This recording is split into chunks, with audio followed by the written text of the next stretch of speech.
Lesson number 2, bell helmets. Come on in. Okay, bell helmets, light roof helmets, surrounded by myths. The truth is that Bell Helmet was an American company, probably the first serious full-face helmet manufacturer from the 60s, and like all good things, it went spectacularly bankrupt in the 80s, or maybe it was a bit later than that. Anyway, the company went bankrupt, it was out of business for about a decade, and then it got bought out, or the rights got bought out, by two separate companies, one in America and one in Italy. The helmets that we have on sale in England are made in Italy, and the helmets are on sale in America are made in America, and they are not interchangeable. That is, American bells are DOT approved, English bells are EEC approved, and neither are usable in the other territories. So, probably what's made Bell famous, despite being quite well known in England, is the Sharp test, which was a government test run about 6 months ago, which basically independently assessed each full-face helmet. All the helmets were bought anonymously from shops, so there couldn't be any preparation by the manufacturers, and whatever the established brands might have disputed about the methodology of the test, the fact is that Bell, every single Bell helmet came out with top marks. So although it might not prove conclusively that Bell's the best helmet in the world, if all the range came out with 5 stars, it does at least prove that they're rather good. So, right from the bottom of the range, even the cheapest helmet got a 5-star rating by the Sharp test. The cheapest helmet, believe it or not, is this incredibly good looking helmet called the M1. This is an M1 tracker. The M1 is available in a couple of other guises, one of which is just a plain matte black colour scheme. And then you have an older model called the M1 Century in red and white. Looks a bit like an Eddie Lawson helmet, but not many of those around. So the tracker is the main M1. This comes in black and white, blue and white, and red and white. And the price of this is about between 150 and 160 quid. And the race visor is another 30 quid if you buy it with the helmet. It's an amazingly good level of finish for the money.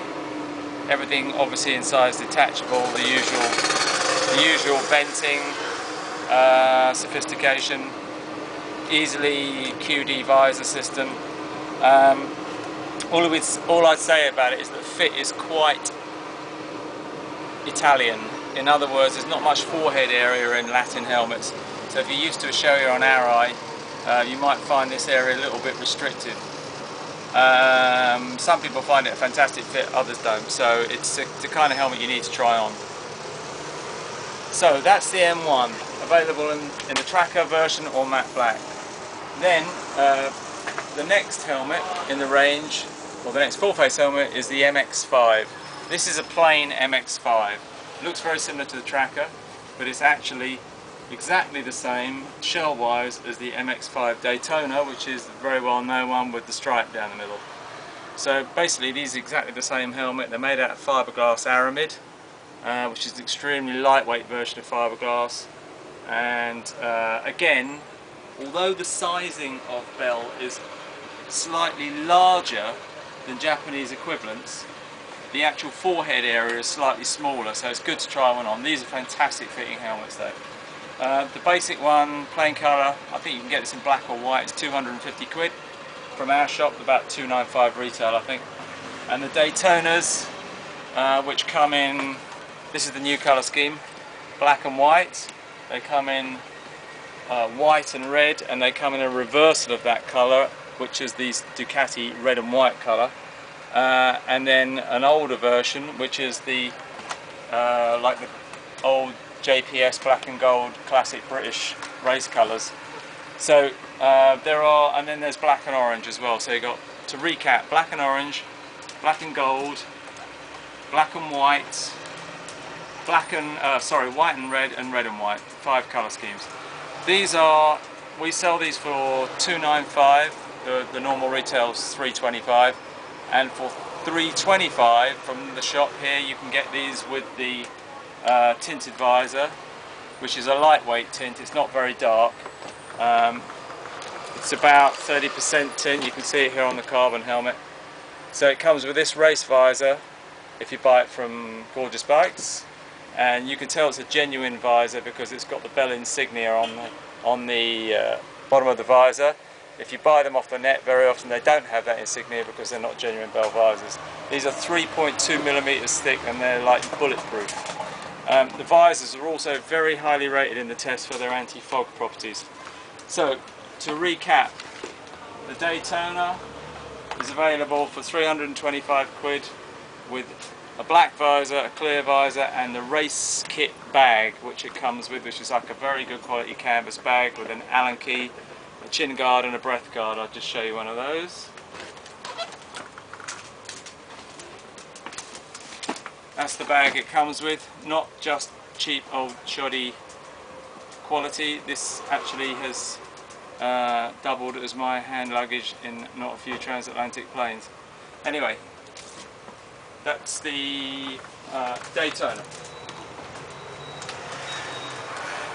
After the Daytona, you have the two carbon helmets. The older one, the M4 carbon, and the newer limited edition M5X carbon. The difference between these two helmets is a little bit shrouded in mystery because, like all Italian manufacturers, Bell changed the spec without really telling anybody. But the newer model, the M5 carbon, is supposed to be a copy, shape-wise, of the M5X Daytona shell. So very similar, slightly narrower than the older carbon helmet, the M4. This is the one that most people know and has been on sale for about 2 years now. So the real difference between these two helmets is the finish. The fact that the gold MX5 one is a limited edition celebration anniversary, 1954 anniversary Bell Company, a limited edition. But there's also a slight difference in shape. The older M4R is a rounder fit, I would say. Again, very idiosyncratic fit. You really need to try one. They both weigh exactly the same. The claim is 1,000 grams, whether it's true or not, who knows. So obviously both these helmets, as you'd expect, the interior is fully detachable, it's beautifully made inside, everything's washable, and the straps have gone back to D-ring as they have on all race quality helmets. Again, the visors on both these helmets are absolutely indestructible. They've gone back to an old Allen key arrangement, so they're extremely robust. You can't, even I can't mess up changing a visor on this helmet, and believe you me, I could mess it up on anything. Both of them come with their Allen key kit in the canvas bag, so you really want for nothing. It's a question of fit. The retail on the M4, the real retail is about 420.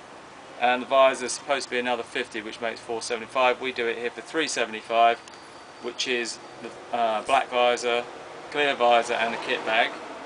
And on the M5X carbon, this one is supposed to be 500 plus the visor, which is about 550, and we sell it for 475. So 475 you get the gold iridium tint visor and the clear visor and the canvas kit bag. Obviously you can buy a black race visor as an option. And finally there is another model of the M4 with black vents. So some of these M4s are coming out with grey vents, some with black, and to be honest it is one of those typically Italian things where you don't know till you open the box.